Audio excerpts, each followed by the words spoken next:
Hello, everyone, and welcome back to the Rines Report here on RadioFreeRadford.com. We're back today for a full 60 minutes, full hour today. Before we get started, make sure that I'm going to plug my own social medias. If you're watching this on the live stream here on Facebook, you know it's, of course, the Rines Report Facebook page. If you haven't heard of us before, haven't heard of the page, go give it a like. The Rines Report, spelled R-I-N-E-S, on Facebook. Follow me on Twitter at Tristan Rines, TristanRines. Also be sure to like RadioFreeRadford.com on Facebook. Follow them on Twitter at RadioFreeRaddy. Give them a shout out on your Instagram at RadioFreeRadford. Lots to cover today. Blake Bortles benched in Jacksonville. The Packers, are they a playoff team this season? We'll find out. I'm going to discuss that. Lamar Jackson and the Ravens, playoff hopes. Reuben Foster claimed by Washington. The MVP battle, the My Cleats, My Cause, happening this Sunday. The Hot 10 of the week and fantasy guys to watch. So plenty to talk about in this next 60 minutes. Hopefully we can break the whole hour. Good to go. Fresh to death. All right, let's do it. Let's pop right in. All right. Blake Bortles benched. Whew. That was a mouthful, by the way. Blake Bortles benched. Jags going to start Cody Kessler, his third year in the league at a USC, a 64.5 completion percent, 7 touchdowns, 4 picks. He's played in 13 career games. So decent enough numbers for a guy who's been a backup ever since he got to the league, ever since he got drafted. You know what I mean? There could be some promise here. They also let go of the offensive coordinator, Nathaniel Hackett. And Kessler spent his first 2 seasons in Cleveland, so we know how messy Cleveland's been for the last few seasons. This could be a really good taste of whether or not the Jaguars need to really start considering their next quarterback. I know they just re-signed Blake Bortles in the offseason. They gave him, I think it was like less than $50 million, but it wasn't anything crazy. We got to see what's going to happen here. I think the Jags should consider getting the next quarterback. I think they missed wide on not getting Lamar Jackson, who we will be discussing a little bit later. But the Jaguars still need work. They were a Super Bowl contender last season. A Super Bowl contender. This team could have beat New England in Foxborough, gone to the Super Bowl to play the Eagles last season. Really strong team. Probably one of the best defenses in football, and they still are, but they're missing passion. There's no heart to this team, it feels like. You know, they're walking around with their heads down. They're playing for checks, man. I say it all the time. Teams like this right now, they're just out there playing for checks, trying not to get hurt, get ready for next season. We got a few more weeks left, you know. Some guys who might still make the Pro Bowl on that team. They have a stacked roster on defense. The offense still isn't that bad. They got D.D. Westbrook, Keenan Cole, I believe is how you say his name. The offensive line is generally pretty solid. Leonard Fournette getting in fist fights isn't good, but they still got Leonard Fournette, Carlos Hyde, T.J. Yeldon, a really stable backfield. But the quarterback situation has been sinking this team all season. I don't know. Let me see. What were the numbers Blake Bortles had? On his career, he has a 59.3 completion percentage, 103 touchdowns to 74 picks. And I'm not even counting any of the other turnovers, you know, fumbles, botched snaps, anything of that nature. Those are just interception numbers. Who knows how many times he's turned the ball over. The only person I can think of who's probably a little bit worse with the ball is Jameis Winston. Let's see. But they're, in my opinion, for sure, at this point in the season, they're out of playoff contention. Let me look up their record really quickly. I know it's definitely below 500. I want to say like maybe 3 and whatever. Jaguars schedule. Oh. Let's see here. The Jaguars record currently is 3-8. They're bad. They have a 7-game losing streak.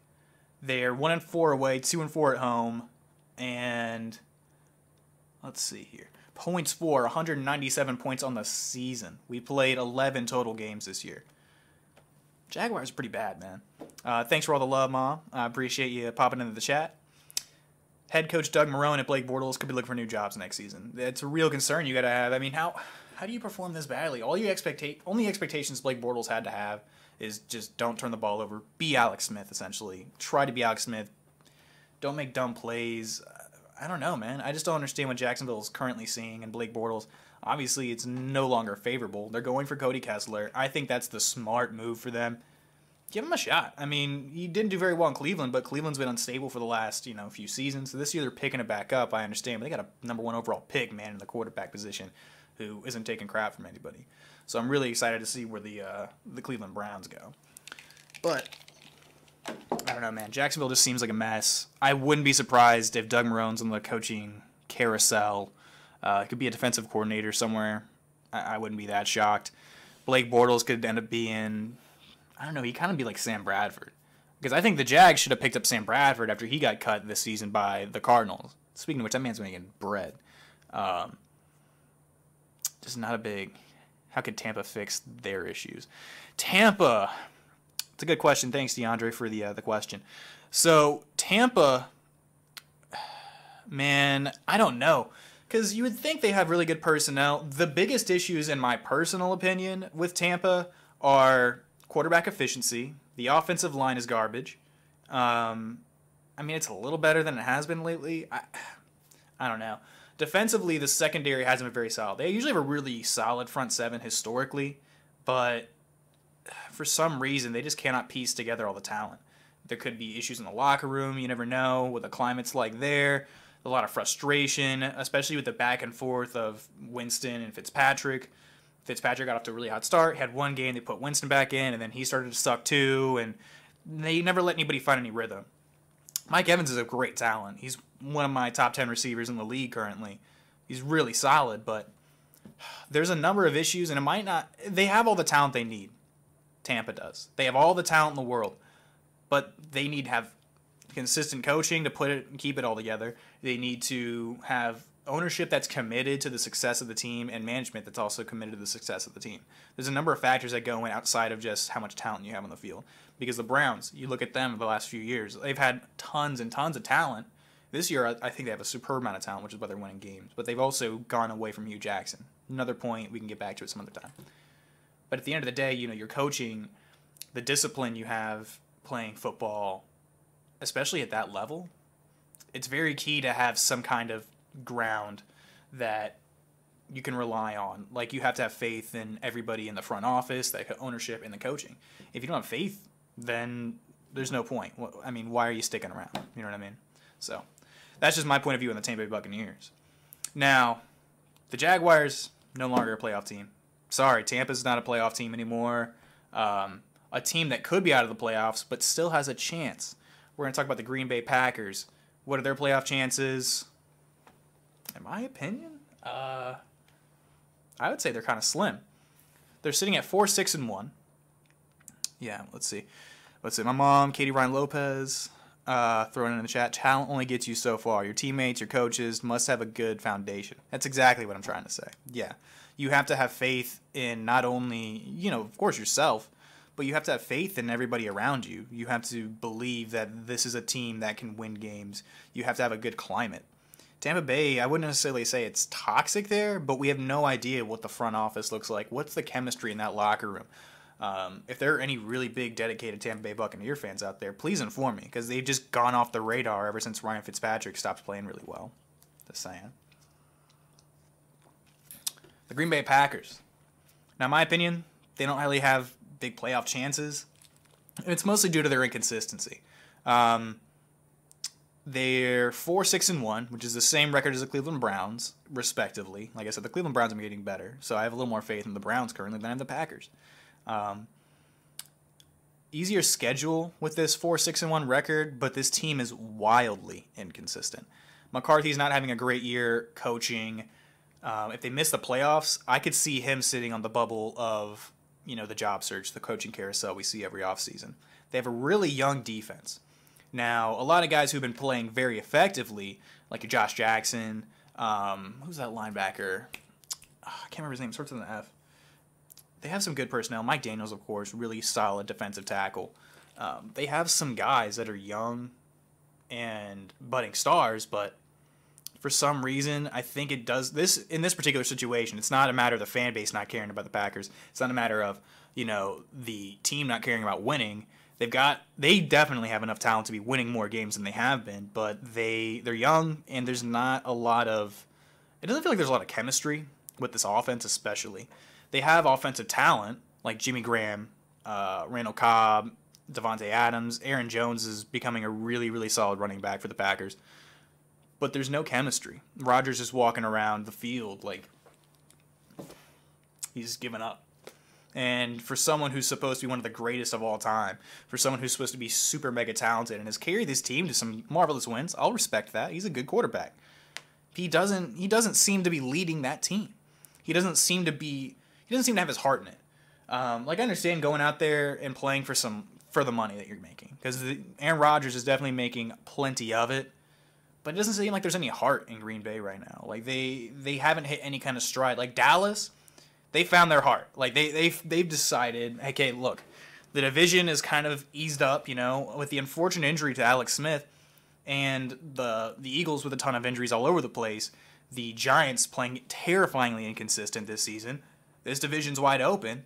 We have a really solid young defense. All the offense has to do is play pretty well, and they're going to win games like they did yesterday. Speaking of which, Dallas Cowboys, congratulations on that. I made a bad pick. I thought the Saints were going to run away with that game, but stuff happens.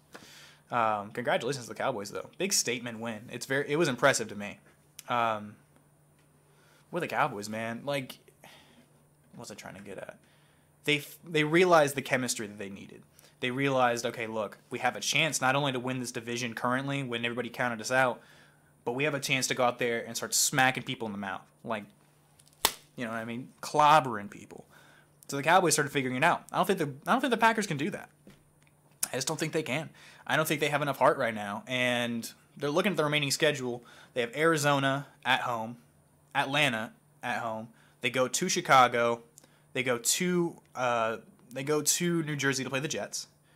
And then they play Detroit at the very end of the season, final game of the season. Now, here are my predictions. Arizona is going to be a win, because Arizona, they're just young, and they just feel messy. Like, you watch the Cardinals, they don't feel all the way there.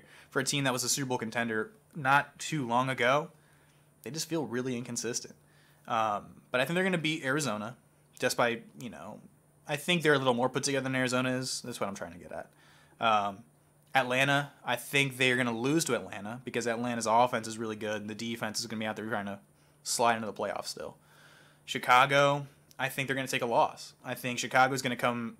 They're going to be playing at home in Chicago against a team that beat them early in the season, and they're going to come out there more healthy. They're going to come out there more solid with the offense, with a point to prove. Chicago's going to take them and beat them. The Jets, everybody can beat the Jets. And Detroit has a bad offensive line, and they just haven't been able to put it together this year. I really like Matt Patricia. I think give him a couple seasons, and we could see this Lions team develop. But I don't think they're going to do that well against Green Bay.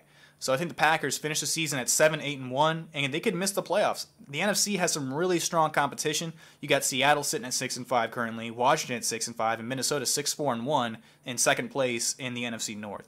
So it's no cakewalk for anybody, all things considered. I think Green Bay just barely misses the cut to either Minnesota or Seattle. Washington, like I said, even missing Alex Smith, I think it's going to be a big deal. Colt McCoy's solid, and he's a good backup, but I wouldn't consider this Washington team to be ready currently. So let's move on to another team that is sitting right at the edge of the playoff picture in the AFC, the Baltimore Ravens. Now, they have playoff hopes. They're currently at the 6th spot because the other 5 spots are the LA Chargers, who are 8-3 currently, so they're not going to lose that spot. They got the Houston Texans, who are on an 8-game win streak. They're solid. They look really good, sneaky good. Pittsburgh Steelers are still leading that division pretty handily. There's still time left in the season for the Steelers to keep losing games. Don't get me wrong, but they're probably going to win that division. The Patriots and the Chiefs. So those are the 5 teams you got to go against, all of which are far ahead of a 500 record. You've got, and then you have Indianapolis. I think the biggest opponent to the Ravens missing the playoffs is Indianapolis. The Ravens are 6-5 under Lamar Jackson. With the last 2 games, they've won both of the games, and Jackson's explosive. But let me put these numbers in perspective for you, so you understand why it's still up in the air whether Joe Flacco is going to lead this team or Lamar Jackson, and more than likely it's going to go back to Flacco after he comes back. Lamar Jackson's numbers in the past 2 games: 328 passing yards, 62.7 completion percentage, 1 passing touchdown. Okay, 3 interceptions. Now, he's a rookie. We understood going into the draft that Lamar Jackson needed to work a little bit on his mechanics, and it's not that he cannot put some nice touch on the ball. I've watched the film on the guy. Shout out to Vash Lombardi. check out his channel, by the way. He gives me shout outs every time I pop up in some of his chats, but make sure to give him a look when you're looking for your film. Watch Lombardi on YouTube. Now anyway, 328 passing yards, 62.7 completion percentage, 1 passing touchdown, 3 picks though. That's a lot of turnovers. Let's see, 190 rushing yards, 1 rushing touchdown, 2 fumbles. So in only 2 starts, he has 5 turnovers to 2 touchdowns. And it's not to say that he can't lead the offense up, and they have a pretty solid running game behind Alex Collins and Javarius Allen. It's not to say that he can't lead that team, but he needs to work on not turning the ball over. It's one of those things as a rookie in the NFL, it's just hard to do because it's a different speed. Everybody's good. Everybody, especially in comparison to college. Lamar Jackson was a Heisman winner. He's a beast in college. The game, he has to have it slow back down for him, is what I'm trying to get at. Joe Flacco's numbers for the season currently, he has a 4-5 record, so we're 11 games into the season, I believe, something like that. Yeah, he has a 4-5 record when he's been starting, when he's been healthy. 61.2 completion percentage, 2,465 passing yards, 12 touchdown passes to 6 picks. He's been pretty effective, not playing, star caliber football. I wouldn't call Joe Flacco one of the elites, but he's definitely been around the average mark, consistent, not turning the ball over. I think that Flacco should be back after this upcoming Sunday. He's still dealing with a hip injury that's kept him out for the last few games. This will probably be Lamar Jackson's last start before he goes back into be a gadget role player.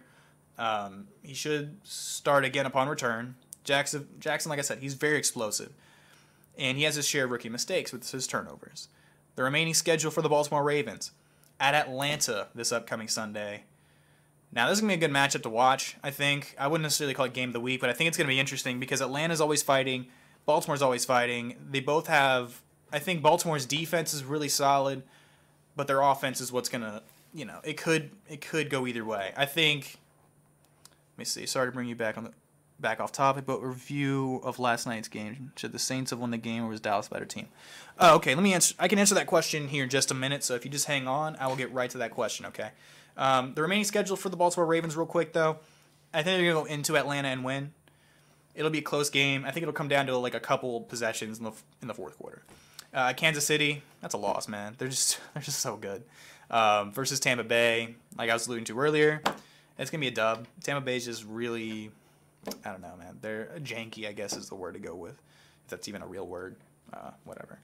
Let's see. The LA Chargers, that's a loss just because the Chargers are really complete all over the place. I know they're missing Melvin Gordon for these upcoming game or two with, I think he has like a sprain or something. But he should be back, especially in time for the playoffs. I think LA is still going to make it in. Austin Eckler's been a really effective number 2. He can smoothly walk into that role, and their offense can keep going without missing too much of a beat. And versus Cleveland, I think the Ravens will win. So I think they're going to finish this season 9-7. The Colts are on a really hot streak right now. They're about, what are they? They're on like a 6-game win streak, I'm pretty sure. They lost their first 5 games, 6-game win streak ever since. The offensive line's really good. So that's the biggest competition Baltimore currently has, is Indianapolis, Andrew Luck, and the current AFC playoff picture. That's the spot they're fighting for. Everybody else in the AFC is currently fighting for number 6 because the top 5 teams, Kansas City, New England, Houston, Pittsburgh, and the Chargers, are all really good. All right, so sorry to bring you back off topic. Review of last night's game. Correct. Okay, so let me talk to you about last night's game. I talked about it a little bit earlier in case you missed it, but I'll go right back into it real fast, okay? Let's see if we're doing it on time. Okay. Let me preface this by saying I was at work, and I was trying to catch what I could, but I can't catch everything, okay? From what I saw, I was very impressed with the Cowboys' defense. Apparently, Jason Garrett gave him this really big pep talk like the night before, and it gave them all a lot of confidence walking in. That's probably exactly what they needed. I think Dallas is a team that nobody should be underestimating because the defense is top 5, I'm pretty sure. They have a really good young core of guys. Van Der Esch has turned out to be a really solid addition. Jaylon Smith, another great solid addition they got a couple years back in the draft. He's recovered really well, still really explosive. He should have been a first-round top 10 talent at the time, but then he fell because he had an injury. Let's see. DeMarcus Lawrence, he's a beast. They have him on franchise tag. They'll probably pay him this offseason. Let's see who else. Byron Jones. Byron Jones is one of those guys a lot of people don't they don't spend a lot of time looking at. Like, the announcers will probably mention him once or twice. He's been a shutdown corner. I'm going to say he's one of the top-rated corners in Pro Football Focus. He's been a beast. He doesn't have a lot of picks, but he's been covering these number one receivers like a Michael Thomas, like your who else? Like Odell Beckham. He's been covering them very effectively. I would say that the Cowboys' defense is for real. If their offense can start putting it together, that's when they're going to start getting scary. They're going to start getting scary if, there's a lot of cohesion. The players have that chemistry locked down. They have the common goal. They all know exactly what they're chasing. And it's not just like the generic stuff like, oh, we want to win on Sunday, we want to play well, and we want to work together as a team. It's like, all right, look, we got a serious chance to go win a chip. We got a chance to go win this division title. We got to be committed, and we're not just out here playing for checks. We're not. So the Cowboys, certainly a playoff caliber team. The Saints, I think they needed this loss. I had a buddy of mine when the Patriots lost to the Titans a few weeks ago. We were arguing back and forth about, whether or not the Patriots played horrible, which they did at the time. But I think it was fine for them to lose to the Titans going into the bye week, so they had 2 weeks to have their coach talk about how bad they were. And then they go back out with a little bit more, what's the word I'm looking for? Enthusiasm and like a little bit more of a grit that makes them want to win games. I think that the Saints losing at this point in the season after winning 10 straight games, they need it. They need a reality check. Like, hey, everybody thinks we're a Super Bowl favorite. Everybody thinks we're really good. But you guys just lost to the Dallas Cowboys. And the Dallas Cowboys ain't no slouch of a team, but y'all just lost to the Dallas Cowboys, all right? Y'all are supposed to be really good, really talented young team, and all these weapons and stuff, but you guys couldn't beat the Cowboys and their bad offense. It's a good reality check, and I think Sean Payton's going to be tearing them up. There was a lot of penalties last night. There were a lot of... Yeah, I think penalties were really what killed the Saints. Just making stupid penalties at the end of the game when the Marshawn Lattimore won. They could have forced them to get the ball back. And that was kind of a... I don't know if you would have called it, but there was probably plenty of reason for that back judge to throw it for a pass interference, and that sealed the game for him. So penalties are what killed the team last night. They need to, buckle down and figure out, okay, what do we need to do to keep winning games? And what do we need to do to play at our best, our highest potential? So look for the Saints to be really effective down the road. Yeah, I'd have to agree with that statement. Which one in particular? Are you talking about the... how it's good for the Saints to lose right now? I'm pretty sure that's what you're getting at. So, moving on to my next topic. Okay. Now, a lot of people like this kid coming out of Alabama. Strong middle linebacker. I think he won linebacker of the year in college before he came out in the draft. The last pick of the draft, first round, Reuben Foster. Reuben Foster's had some issues. Now he just got claimed by the Washington Redskins. Currently going through some domestic violence allegations and court battles. I'm pretty sure that's the summation of what's going on, right?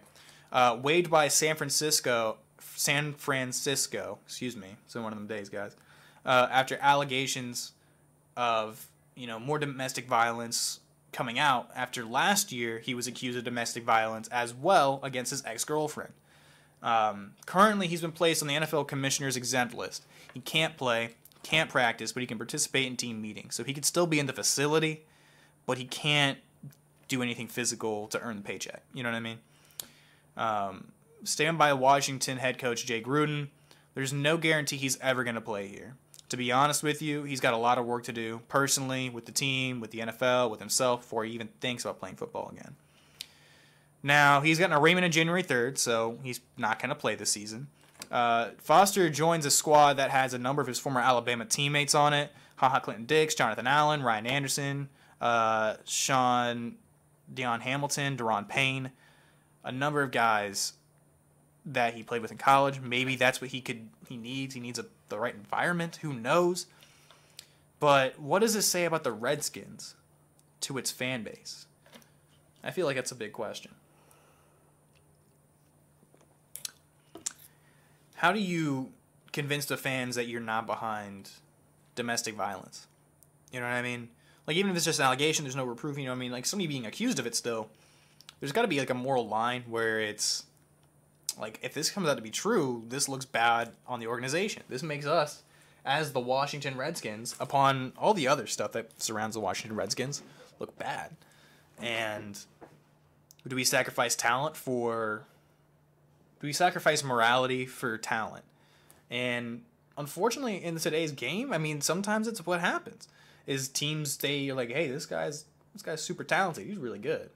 Let's if we sign him, people forget about it, right? Like, no one's really gonna care. No, people are gonna remember this kind of stuff. Like when Greg Hardy signed with the Cowboys, like, dude was definitely accused of domestic violence and like battery and stuff, right? I don't think I'm wrong here.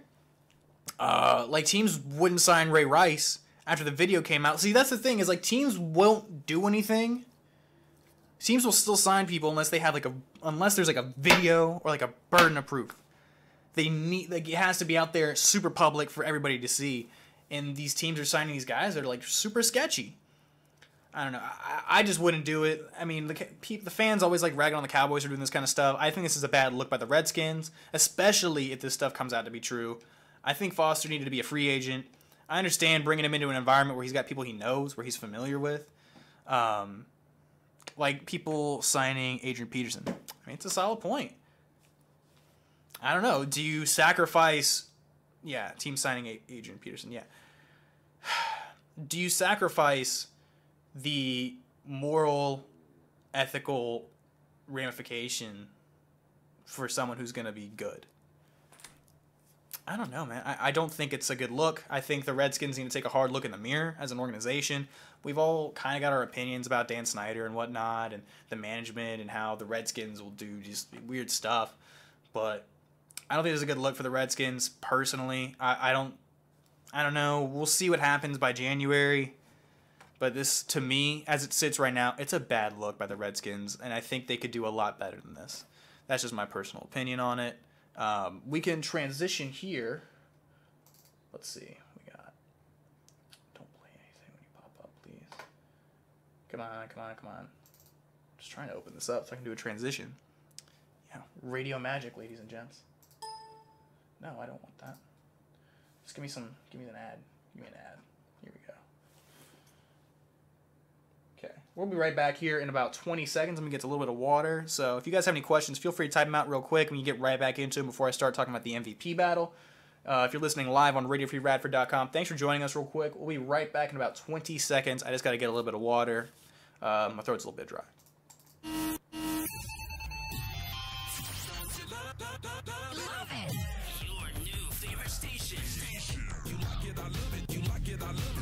Your man Flo Rida. All the hits. The New River Valley's hit station. RFR. Radio Free Radford. All right, and we back. We still here. We chilling. All right, let's talk about the MVP battle. I got the top 5 guys, in my opinion, who are racing for the MVP. A lot of people have these guys on their list, at least in some kind of some capacity. They're guys who are sitting on the outside. I might mention a few guys who aren't necessarily top 5 in the MVP race, but deserve to be recognized for being beasts on the field. So number 1, and mind you, I make some of these notes before games, like before Thursday night games, because the show airs on Friday, so I try to have at least most of my notes finished by the middle of Thursday. But currently, even after last night's performance, it wasn't his best performance of the year, obviously. I think Drew Brees is currently number 1 in the MVP race. He's got a 10-1 record walking in yesterday, so now they're currently 10-2. That's right, let me update that real fast, just so I have it correct. He's led his team to a 10-2 record, so now they're currently tied for first place, and they own the tiebreaker over the Rams, I believe. Well, the Rams haven't played yet this Sunday, but they own a tiebreaker over the Rams. 76.4 completion percentage. Those are amazing numbers. This is like I said though, this is walking in to the game yesterday, so I haven't got any updated numbers quite yet, but this was before the Thursday night game. 3,135 passing yards, 29 touchdowns to 2 picks. I think he threw 1 or 2 picks last night, though. He threw 1 touchdown, so 30 touchdowns. We'll call it 4 interceptions, maybe. I want to say he threw like 1 or 2. Patrick Mahomes is number 2. And the only reason he's number 2, in my opinion, is not because the kid isn't a beast.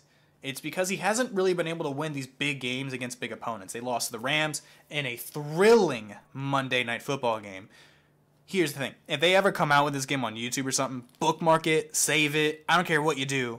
Because somebody along the road in your life, if you're a big football fan like myself, is going to be like, oh, I like football. But, like, I don't know a lot about the game, and like I'm just not that passionate about it. You're like, okay, you got a few hours to kill, you know what I mean? I want to show you something. You show them that game. That was the best game of the season, bar none. I would honestly love to see that again in the Super Bowl. I talked about it last week, but for sure want to see that game again. Patrick Mahomes, 9-2 records, 67.5 completion percentage, really good numbers, 3,600 plus passing yards, 37 touchdowns to 10 picks. The kid's the real deal. I like him a lot. Hopefully he has a really good season next year too, and it's not just like a one-hit wonder, like how we all loved Dak Prescott his first season, but then people started getting tape, stuff like that. Andrew Luck, number 3. Colts quarterback, 6-5 record, 68.4 completion percentage, 3,100 passing yards total, 32 touchdowns, 11 picks. Andrew Luck's having a really solid year, and I know the Colts aren't necessarily high on everybody's radar, but keep an eye out for him. The offensive line is ridiculously talented. Quentin Nelson looks like an offensive rookie of the year candidate, by the way. I know offensive linemen don't typically get these kind of awards because, let's face it, we don't, as fans, especially casual fans, we don't take a moment to really appreciate how much the offensive line really means. But I love that the Colts offensive line is this great. I appreciate offensive lines. I used to play a little bit of quarterback, you know what I mean? So I don't like getting hit. I appreciate offensive lines. The Colts offensive line has stepped up tremendously. So I know he's not going to win it, but Quentin Nelson deserves to be considered the offensive rookie of the year. Okay.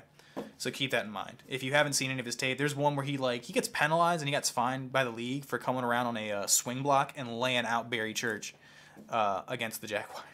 And he's screaming. He's like, ah! And he just lays him out. It's amazing. You should check it out. Phillip Rivers is my number 4. The Chargers are 8-3. He set an NFL record, I think, for completions in a row with 25 completions straight the other week. I want to say he was like 25-26. So the only pass he missed that entire game was the first one where it was like dropped or something. He was on the money, man. 69.5 completion percentage, 3,100 plus passing yards, 26 touchdowns to 6 picks. The Chargers, like I said, are a playoff team. They have a really good defense. And if for some reason the Chiefs started dropping the ball soon, they could swap spots and win the division. And not only win the division, but could possibly be a contender for like a bye week. So the Chargers are really good. Phillip Rivers is having a great season. And anybody who disagreed with me, I don't think there were a lot, but I remember saying it at the end of spring semester. Phillip Rivers, look at this team. Phillip Rivers could have an MVP type of season, and he's just having an MVP type of season. Mike Williams has been staying healthy. Keenan Allen's playing really well. Melvin Gordon, besides getting a sprain recently, has been killing it this season. Austin Eckler's looking like a really solid pickup. What was his name? Tyrell Williams, another really good pickup. So the Chargers have the personnel for it. Let's see. Todd Gurley is my number 5. 10-1 record currently with the Rams. 1,043 rushing yards, leads the league. 13 rushing touchdowns. I'm pretty sure that leads the league. 43 catches for 441 receiving yards and 4 receiving touchdowns. He has 17 touchdowns. It's week 11. Before the Rams game, before the Chiefs Monday Night Football game, I want to say he had a touchdown in every single game up to this point in the season, and he had like 14 or 15 straight games with a touchdown of some capacity, whether it be a rushing or receiving. Todd Gurley's really good. The guy who's sitting right at my number 6 would probably be like Aaron Donald, because Aaron Donald has like 14.5 sacks, leads the league playing end and nose tackle. Aaron Donald, even casual fans know Aaron Donald's a beast. I'd put him maybe around 5, around 6, but Aaron Donald deserves some recognition. Khalil Mack has essentially revolutionized the Bears defense and made them a playoff caliber team. He deserves a little bit of consideration. Who else deserves some really good consideration? Jared Goff, of course. Jared Goff's having a great season too. They have a really solid personnel group. Even though Cooper Kupp tore his ACL, Josh Reynolds is filling in for that team amazingly. Let's see what time we got here. Yeah, he's filling in for that team amazingly. So, Brandon Cooks, Robert Woods, what's his name? What's the tight end? Gerald Everett's playing really, really well. Tyler Higbee is also a really solid tight end. Todd Gurley. I mean, come on, man. They got a stacked roster. Do you guys have any input on the MVP battle? Who do you think I'm leaving out? If I'm leaving anybody out, I hope I'm not. I'm trying to think of other guys. Do you do a show on college football? I don't do a show on college football. Thanks for the question, DeAndre.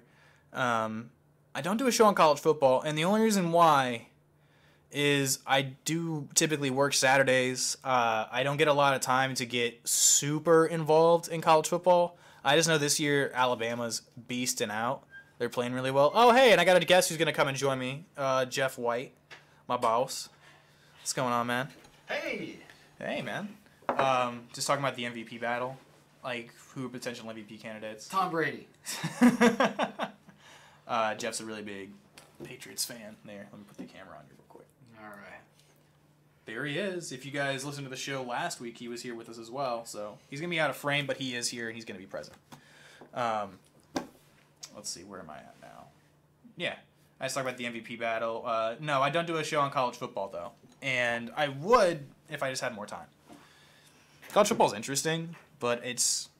Yeah. LSU, from what I understand, they're solid.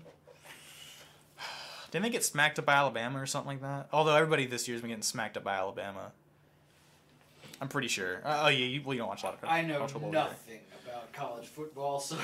I just know Tua's having a really solid season. The kid out of Oklahoma, he's having a really good year too, Kyler Murray. I will tell you one thing I do know about college football. I know who's not having a good season. Who? Virginia Tech? Virginia Tech. They are not having a good season. No, they're not. If they don't beat Marshall this week, I think they're out of bowl contention.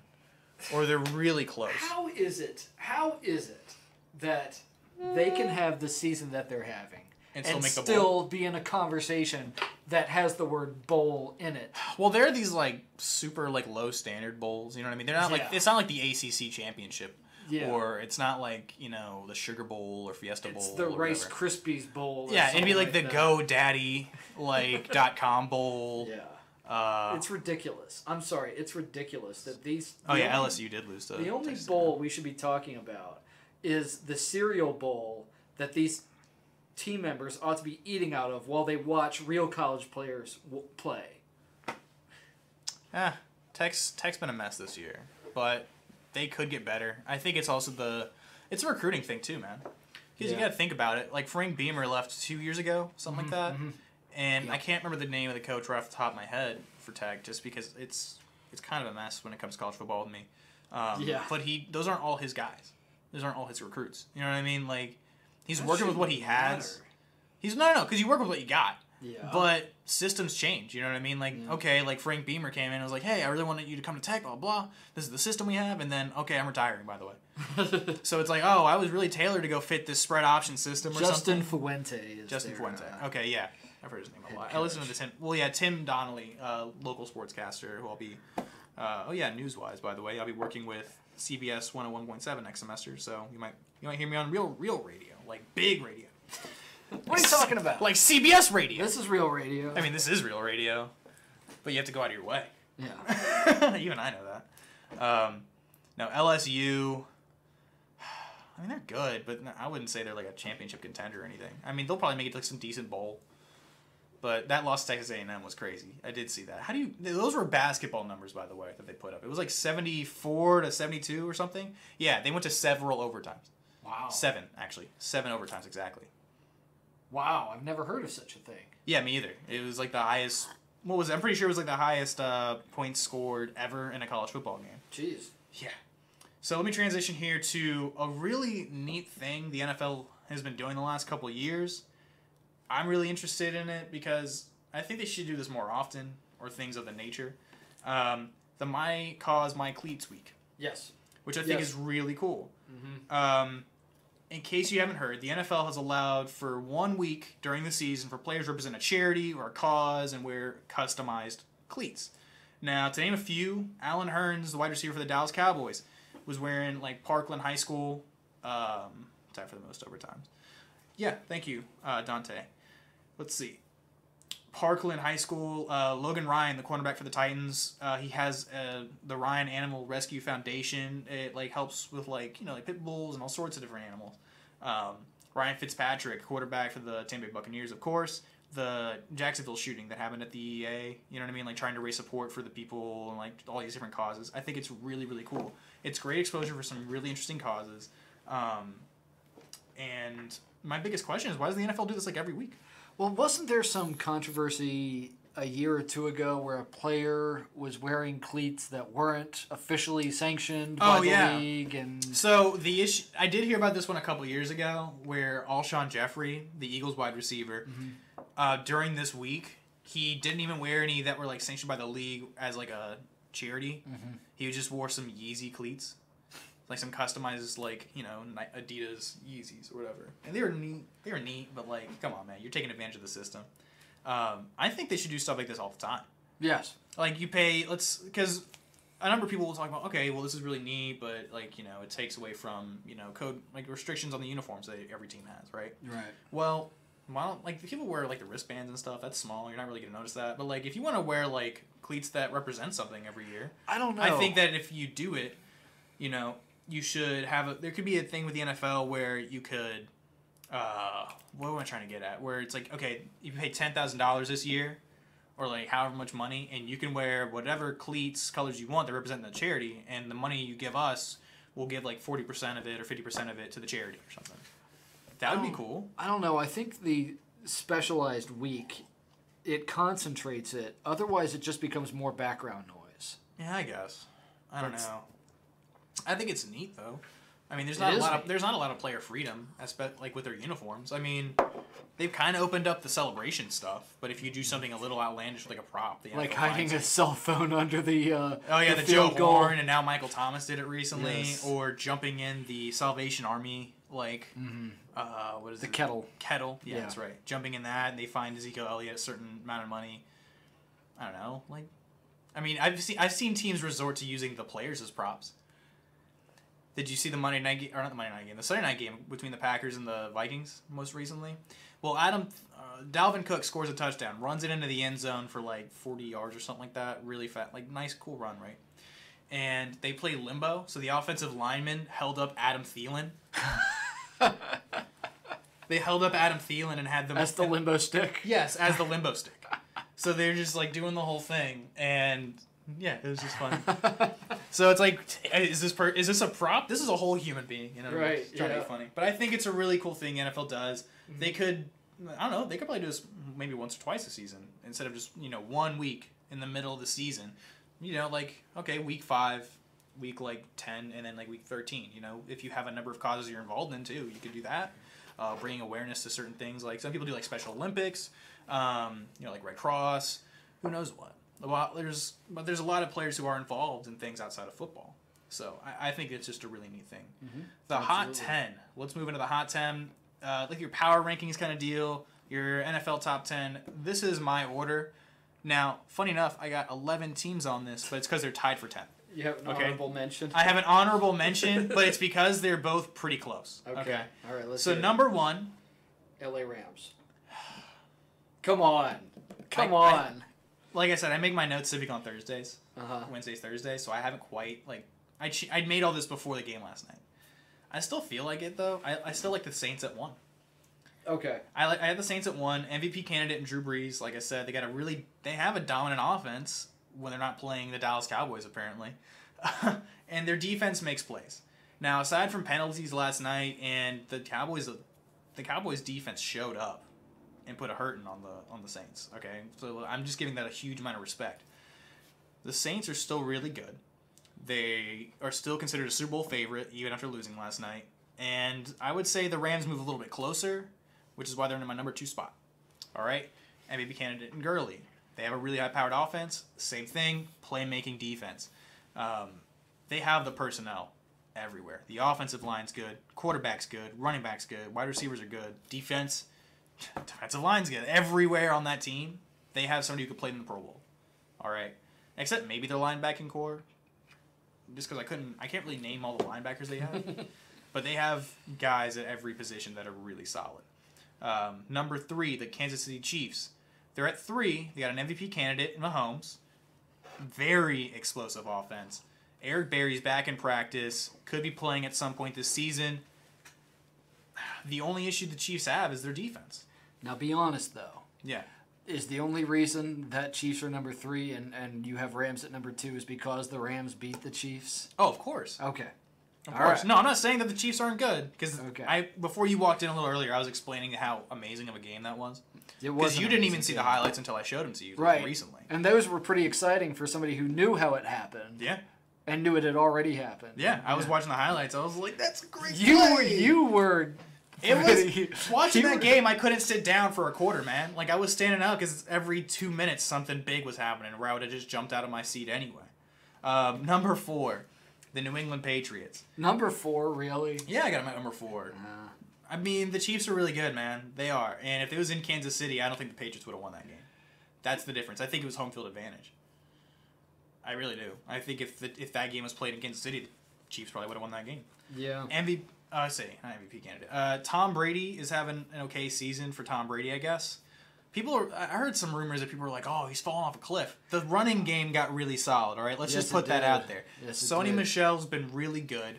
James White has been one of those guys that not a lot of people are talking about, but he's been a great pass-catching option, solid runner. They have a lot of really solid personnel. Of course, we all know Gronkowski, Edelman, Gordon. Outside of that, even on the defense, they have some really solid guys that are really talented, but they need to establish a better pass rush. Trey Flowers is really good. I like Dietrich Wise, but they've only been using him as a role player, and that's the biggest issue, is that they aren't consistently putting pressure on the quarterbacks that they're facing, and that's why these games just look sloppy.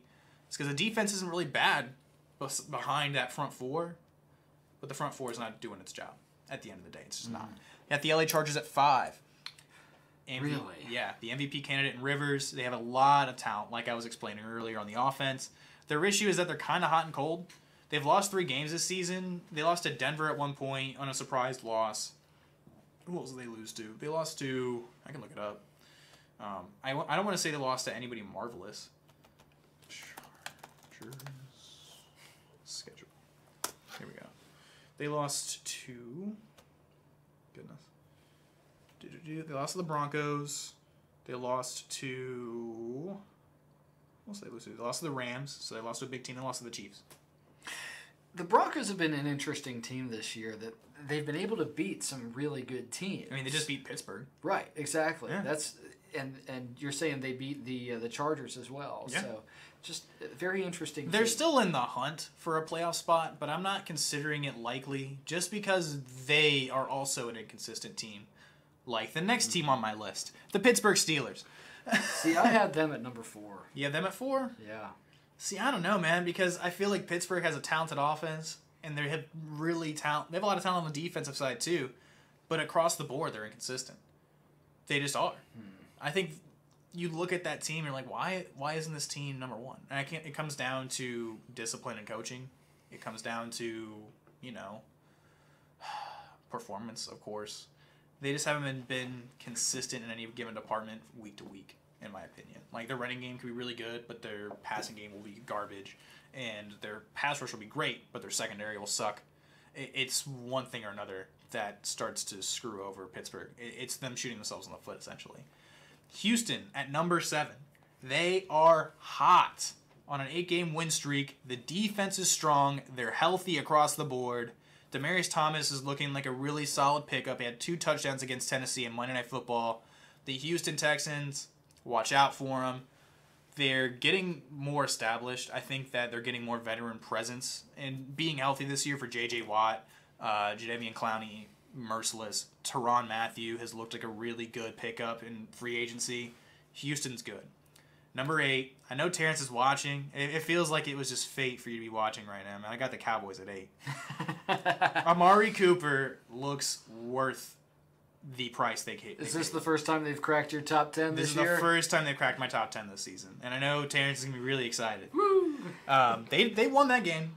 Don't worry. You missed the earlier part, But they won that game fair and square. They had a really solid performance. The defense is amazing. Top 5 defense. Mari looks like he's worth it. I would have given them... I don't know if I would have traded away a first-round pick to get Amari Cooper, but the Cowboys seem to know how to utilize him. I think even Amari was like, I didn't feel like they were using me properly in Oakland. It wasn't a good environment. And finally, what was it? Division, now a cakewalk, man. I mean, Alex Smith being hurt, the Eagles are hurt all over the place, and even beyond that, they haven't looked consistent either. And the Giants, they're just, it's sad this year. I had them in the division walking in. I thought they were going to be a lot better than they have been. But yeah, kudos to the Dallas Cowboys, man. I know you're excited about it, Terrence. I'm admitting that your team is finally pretty good. Not like great. They're pretty good. Pretty okay. Pretty okay. That seems pretty solid to me. Number 9, Chicago Bears. Number 1 defense in football. And that is why they are so good this year. Khalil Mack. I saw something interesting today. I want to say it was Kyle Brandt or something like that for the NFL. He's like, the Raiders traded away 2 guys that helped win other teams' division titles, possibly. So trading away Khalil Mack, obviously. I mean, the Bears look like they're going to win the division, right? They're 7-3, I believe. 8-3. 8-3. Yeah, they're really solid.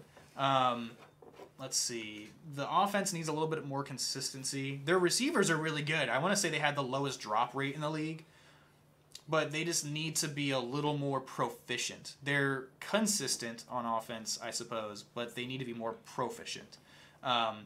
Chicago's at 9. And I have 2 teams that are tied for 10, which I was talking about a lot earlier in the show. But let me get to them really quickly. The Indianapolis Colts and the Baltimore Ravens are both at 10 to me. They're about tied. Let's see. MVP candidate Andrew Luck for the Colts. Frank Reich has done a really good job with this team and a stat that wasn't necessarily his walking into Indianapolis. He should be a candidate for Coach of the Year. Baltimore. Lamar Jackson's looking like a really good guy that's filled in for Flacco. I like him a lot. I'm starting him in fantasy this week. The defense is strong. Could hold on to the 6th seed. It really depends on the offense, though. If Flacco comes back and starts to go downhill, Lamar Jackson turns the ball over a lot. And that could be an issue with teams that are better down the stretch, like Pittsburgh, that it's going to be a big issue for them. So if the offense just plays okay and the defense plays the level they've been playing all season, they'll be pretty good. Will he take Joe Flacco's job? That's why they drafted him, man. You take a kid in the first round, eventually you want to use him, if I'm not mistaken. If they don't use Lamar, Lamar's going to produce somewhere else. I think it's just more down to him making consistent passes. It could be a mechanics issue. We know he's super fast. We know he's very fast. Michael Vick-esque kind of fast, all right?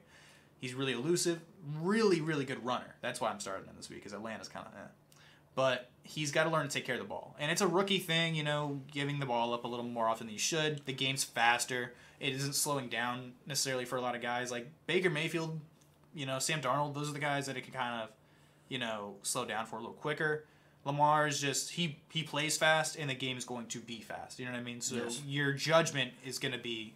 When we were watching the highlights of that Rams-Chiefs game, Chiefs-Rams game, if I want to be more accurate, something occurred to me that you see this even with veterans, that they think they've got just a split second more than they really do. Mm-hmm. And yeah, that's definitely what's happening here, is that it's a split second. I've got that split second to make that move, or to get myself square. It happens to anybody in the league, but it just seems more prone to rookies. That's what I'm trying to get at. Yeah. So I just don't want to see his talent wasted. Neither do I. I think Lamar Jackson should have been taken by the Jaguars personally. I think they could be benefiting from him a lot more, but it's hindsight's 20/20. Lamar Jackson's good. I think he is possibly the future of Baltimore. If they want to stick with Flacco and that big price tag, they can. I think they could get something for Lamar down the road if he develops well. So it's really up in the air. So let's go break down the fantasy guys to watch before we end the show with some picks. So I'm going to just run through this really quickly. Start of the week, I got Phillip Lindsay against Cincinnati. He's been really effective all season. Phillip Lindsay, if you got him, start him. Flip a coin on Sony Michel versus Minnesota. Minnesota's defense is really solid. They're going to go after that run game because they recognize, hey, Patriots running the ball a lot more this season, and in doing so, they've gotten a lot better. Take away the running game, force Tom to play against that really strong secondary. It's going to be I wouldn't say a shootout, but it's definitely going to be a big defensive day for Minnesota. Sit of the week. Running backs week, I guess. Kerryon Johnson versus the LA Rams. Detroit... See, the thing is either they're going to take away the run and force Stafford to pass, or they're going to take away the pass and force Stafford to run. Stafford's been pushing the ball towards Kenny Golladay a lot more lately. He's gotten the most targets of the last few weeks. I think Kerryon Johnson, he kind of dealt with a little bit of an issue during Thanksgiving, I think, or the week prior to that. Kerryon is a really solid running back, but look to possibly bench him this week. All right, let's get into the picks. Last night, I was terribly wrong. Terrence, of course, you're going to like this. New Orleans 38-24 Dallas. I was wrong. Dallas came out, played really effective defense. Kudos to them one more time. Clap it up. Yeah. All right. So let's talk about the games on Sunday. Chicago at the New York Giants. Jeff, who do you think is going to win that game? I think we discussed this a couple of weeks ago. I think the Bears walk away with it. Yeah. I got this game being a little closer than it should be, but I think it's going to be Chicago 27-20 over the Giants. Arizona at Green Bay. Now, this is going to be my upset of the week. I kind of wanted it to be upset, but it's not going to be. Arizona, I'm going to say Green Bay 28 over Arizona 17. Who do you think? I'll take it. Yep. Take that one. I'll agree with that. Indianapolis at Jacksonville. This one's not going to be close. I think Kessler's going to be sufficient, but he's not going to make a lot of big plays. I'm not anticipating it, at least. We don't really know a lot yet. But I'm going to take the team that's on a hot streak. Indianapolis 31-10 over Jacksonville. I'm actually going to take Jacksonville in this one. Surprise game? Yeah. Your upset of the week? Sure. Okay. Cleveland at Houston. I'm taking the home team here. It's going to be close. Deshaun Watson, Baker Mayfield, Nick Chubb, Lamar Miller. They got a lot of talent on both sides of the ball. I think the Houston defense is just a bit better across the board. So I'm going to take Houston 24-21 over Cleveland. Okay. Carolina at Tampa Bay. We were talking about this a lot earlier in the show. Tampa Bay's just not good. They just aren't at this point in the season. I think they're just playing for checks. Carolina 33-13 over Tampa. I think that's fair. Buffalo at Miami. The game that'll be close, but no one cares. I'm going to take Miami 21-20. I think Josh Allen's looking a little bit better. I'm not saying he's like a rookie of the year or anything, but he looks better than we thought he was going to be coming out. Miami 21-20. I think it just comes down to defensive plays. They'll stop the bleeding, you think? Yeah. Let's see. Cincinnati and Denver. Denver going to Cincinnati, excuse me. I'm going to take... Denver's won a couple big games lately. I think Cincinnati is still vying for a playoff spot, so is Denver.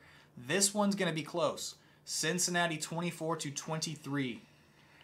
I don't know. I think I'm actually going to take the Broncos on this one. That's fair. I mean, it's going to be close. Because the Bengals have a QB who's making his first career start. I just, no. Oh, that's right. They do. That's a good point. I forgot about that. Yeah, give me Denver then. I'll take Denver. I'm locking it in. Thank you for that point. I forgot about it. Baltimore at Atlanta. I think Atlanta's offense is just really good at the end of the day. And their defense, while it has been rough this year, Baltimore, I don't know. We're just not sure what it's going to be like for Lamar Jackson. I think it'll be kind of close until about the fourth quarter. I'm going to take Atlanta 30-20. I think Atlanta will win a squeaker. All right. LA Rams at Detroit. The Rams are just so good, man. They are. I think Detroit's got a good personnel group in some areas, but they're not complete. They're not put together well enough. I think it's going to be the Rams 42-14. Ooh. I don't think it's going to be close. I don't know if it's going to be... People are buying the tickets to see the Rams, if you're getting what I'm saying. Right, yes. Yeah. I don't know if it's going to be that much of a blowout, but you'd be kind of foolish to pick the Lions. All right, let's see. Kansas City at Oakland. I think Oakland's going to try to come out with some heart, but it's not going to be good. I'm going to take Kansas City 31-21. Even though this is a rivalry game, I think the Chiefs win this one. Let's see. The Jets at the Titans. I'll take the home team. Just 26-10 Titans. Sure. All right. My Minnesota at New England, the game we were talking about a little earlier. I think it comes down to offensive efficiency. Now, Cousins is okay, but he's not that great. And this is a game in New England. I'm going to just have to go with home team. I'm going to go... I mean, obviously, I'm wearing a New England hat. Right. I got a little biases, I'm not going to lie. But I think it's going to be New England 34-23. I think the Vikings defense just kind of breaks down after a little bit, and then, the Patriots with their weapons are just going to open it up. But it could go the same way for Minnesota. They have a lot of weapons on their offense, too. I really liked a lot of the things I saw from the Patriots this last week, but it should have been a blowout against the Jets. So I'm just not sure. Terrence, I'm just not sure. You got to make a pick, man. I hope I'm wrong. I'm going to pick the Vikings. All right. San Fran at Seattle. I don't think it's going to be... I think it can be closer than people expect, but I don't think it's going to be a result that nobody expects. I'm going to take Seattle 31-23. Oh, yeah. LA Chargers at Pittsburgh for the Sunday night game. I'm intrigued to see how this one turns out. I'm going to take the home team, Pittsburgh, 28-24 over the Chargers. Both have suffered losses against the Broncos in consecutive, like one after the other. Who are you picking? I'm taking Pittsburgh just because they're the home team. Yeah, and Pittsburgh's coming off a loss. They play better at home. Yeah. Defensively, they play better at home. And so, yeah, I'm going to go with the Steelers, but I think it'll be really close. Well, plus Melvin Gordon, the running back for the Chargers, is out, I believe, this week. He has a sprain. This could be another tie game. I don't know. Washington at Philly to wrap it up. I'm going to take Philly over Washington 34-14. Oh, man. What would I say? Nobody lost any money betting against the Redskins, so I'll go for the Eagles on this one. All right. So thank you all so much for listening to the show this week. Thanks for popping in and joining us about midway through, Jeff. It's always a pleasure to have you. Be sure to catch the final show of the semester next week, 2 o'clock Friday, here on RadioFreeRadford.com. You can probably catch us on the live stream here on Facebook as well. Follow Radio Free Radford on Facebook, on Twitter at Radio Free Raddy, and Instagram at Radio Free Radford. Have a wonderful and safe weekend, you guys. Adios.